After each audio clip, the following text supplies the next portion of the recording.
soul. I'm gonna let this feeling take control.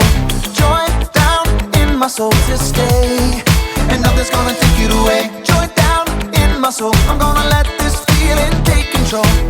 Whatever comes my way, I'll be okay. 'Cause I've got joy. Oh, I've got joy.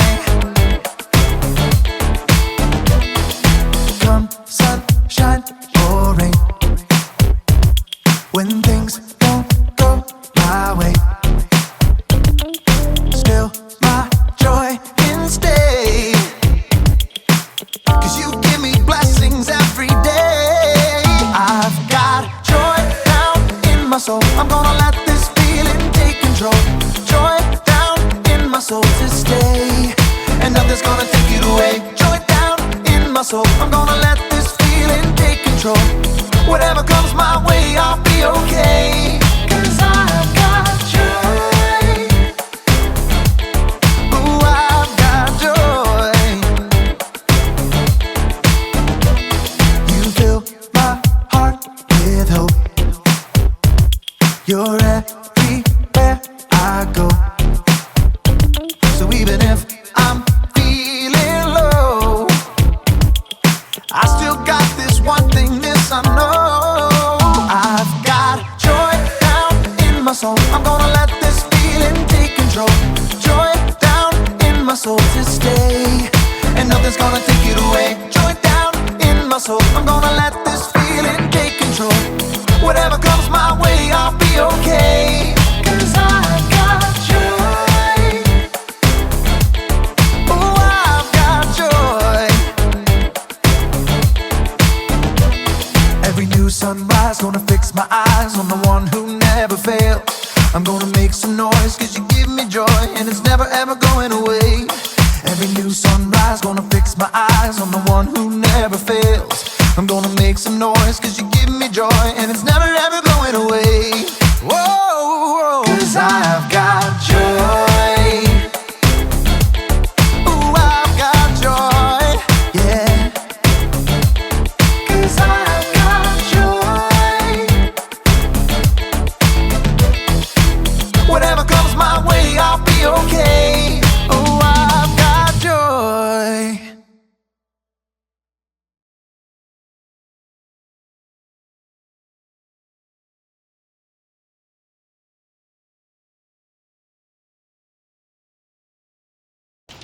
Bonjour, and welcome to Story Lab. This week, we're talking about joy, while we take a look at the story of a celebration where they had some pretty miraculous beverages.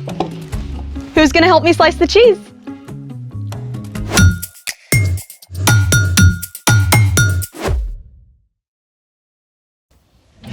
Hey Skylar, I got your text, but why was it all emojis? Hey there, welcome to the party. Barbara. Up, up, up. Intros first. Hey everyone, welcome to Story Lab. I'm Barbara. And I'm Sebastian.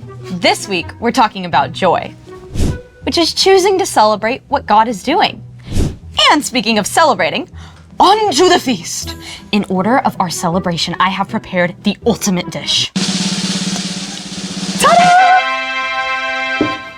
I call it macaroni and cheese a la mode, covered with chocolate avocado and ginger snap crumbles. Mwah! Okay, I give up. What is all this? Why the emojis? Why the avocado? And why are you Barbara? Silly Sebastian. Today is our July Day extravaganza. July Day? Yep, I made it up. You don't say. You know those random holidays like Talk Like a Pirate Day that sound fun but almost no one actually celebrates? Arr. Well, I decided to take all of the holidays in July and mash them into one big celebration called July Day. We have National Mac and Cheese Day, National Emoji Day, Barbara Day, all together in one big extravaganza. That actually sounds kind of cool.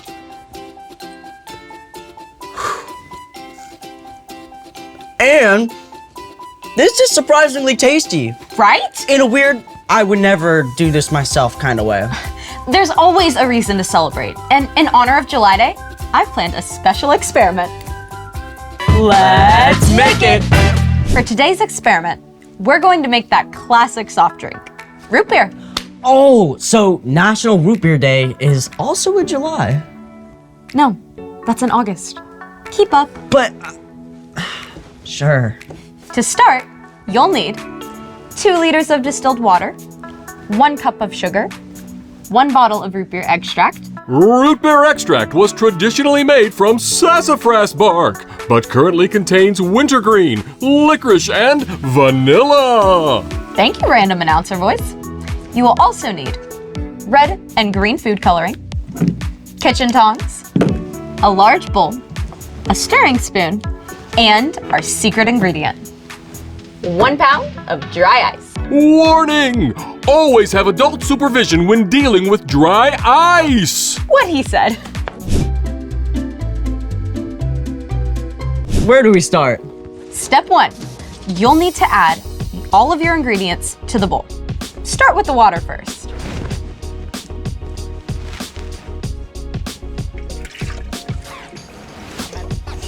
Step 2, pour in the whole bottle of root beer extract.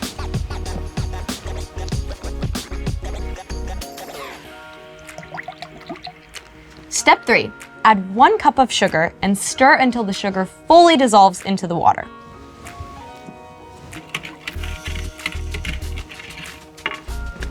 Step 4, in order to get that signature root beer brown, mix in the red and green food coloring, using about twice as much red as green.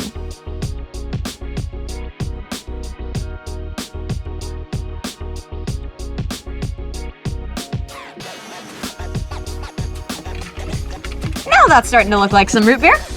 But it's kind of flat. Where are all the bubbles? That's where we bring in the dry ice. Step 5. I gotta ask, how can ice be dry? Dry ice isn't frozen water. It's actually frozen carbon dioxide. Oh yeah, carbon dioxide is what we breathe out when we exhale, right? Correct. And carbon dioxide also makes all the bubbles you find in soda. Let's do this. Wait! Do not touch dry ice with your bare hand or without a grown-up, because it's 109 degrees below zero. Yikes, that's Arctic. Ready?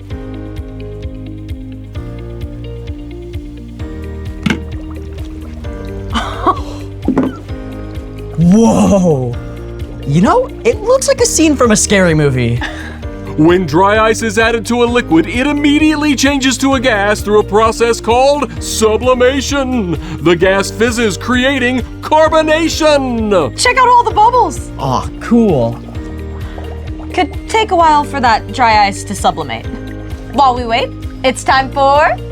The story before the story. Today, we're in the book of John, which tells the story of Jesus. Jesus came to Earth as a baby.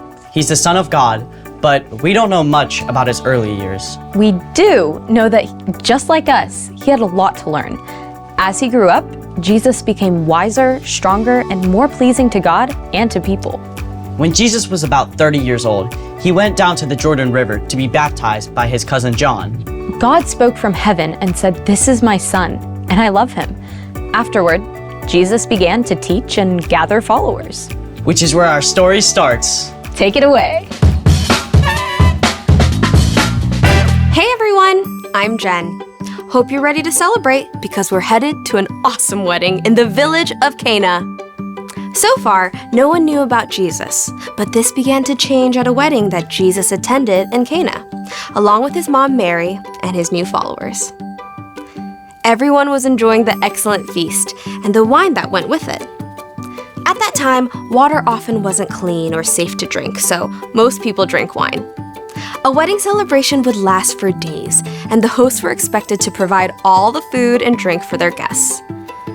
The wedding feast was in full swing until Mary noticed a big problem. All the wine was gone! This was a huge fail. Running out of wine meant that the bride and groom would be humiliated. Mary knew that her son was special. She turned to him and pointed out, "Do you see? They have no more wine." No wine? Well, that's a disaster. Total party foul. Jesus told his mother. Why are you telling me about this? The time for me to show who I really am isn't here yet. But Mary wouldn't take no for an answer. She marched up to the servants and said, "Do what he tells you." Okay. 6 giant stone jars stood nearby. These were used for ceremonial washing and could each hold more than 20 gallons of water. Fill the jars with water. You got it, boss. Why are we doing this again? His mom said we have to. Makes sense. You never want to disobey somebody's mama. After the jars were filled, Jesus told the servants, Now dip some out. Take it to the person in charge of the dinner. 1 cup of water coming up. Hey, this looks different. The servants took the cup to the guy in charge of the feast. You can imagine they were pretty nervous about how this was going to go down. He's drinking the water. I don't think that's water anymore. Sure enough, the guy in charge immediately pulled the groom to one side. My friend, what is this? Everyone brings out the best wine first, but you have saved the best until now. I did? I did. I think. The bride and groom were saved from major embarrassment, and everyone could continue their celebration. Jesus chose to turn water into wine as his very first miracle. He did something incredible, simply so a group of family and friends could continue to celebrate and enjoy each other's company. The end! Those servants. Can you imagine their faces? Total shock. Cleaning water one moment, expensive wine the next. God loves a celebration for sure. So, what's our part in the story? Well, Jesus showed how important it is to find joy in spending time and celebrating with family and friends. So go to all the birthday parties. It's true that parties are great, but that's not the only way we can celebrate. Usually, it's just looking to share some joy in the ordinary, everyday things. Like if you just finished reading a great book, you can share it with your friends so you can both enjoy it. Or you can celebrate that it's Friday and give some cookies to your neighbors. When my mom and I finish weeding the garden, we celebrate by making super awesome frosty lemonade. Celebrating the little things can bring so much joy to your day. Oh, my new puppy just learned how not to pee on the carpet. Can we celebrate that? Absolutely. I bet your mom is celebrating already. I think I saw tears of joy. Thanks for bringing me joy today. See you next time. Bye. So here's the thing. Jesus showed us how to have joy. And Jesus valued celebration because it brings people joy. Now can we celebrate our root beer? You know it.